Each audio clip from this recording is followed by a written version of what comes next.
Paano nga ba lagyan ng text ang picture natin sa CapCut? Maganda nga naman doon at marami kayong pwedeng pagpilian na fonts at templates para sa mga captions na ilalagay nyo sa inyong mga pictures. Buksan nyo lang ang inyong CapCut application and then pumunta po kayo dito sa photo editor. Then pindutin nyo lang yung picture nyo, pindutin ang add. At dito sa baba, makikita nyo po dito yung text, pindutin nyo po yan. At dito marami kayong templates na pwedeng pagpilian. Ayan, scroll up nyo lang, pumili lang kayo dito ng mga templates na magugustuhan nyo. For example, ito, pindutin nyo lamang yan. Pindutin mo po ito. I-erase nyo lang po yan.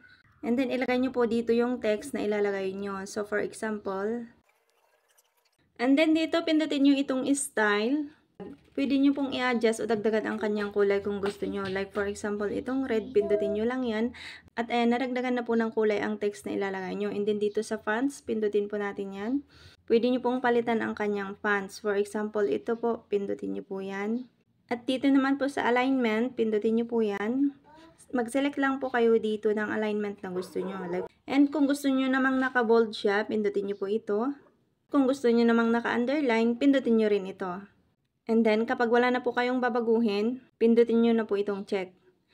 And then, hilain nyo na lang po, itapat nyo kung saan nyo siya gustong ilagay. Kung mapapansin nyo po ay masyado siyang malaki o kung gusto nyo po siyang paliitin, hawakan nyo lang po ng dalawang daliri nyo itong text na nilagay nyo. Ayan, paglapitin nyo po para lumiit po siya. Kung gusto nyo namang palakihan, paghiwalayin nyo yung dalawang daliri nyo. Yun lang at pwede nyo na po siyang i-export para mapunta sa inyong gallery. Follow and share for more tips and tutorials.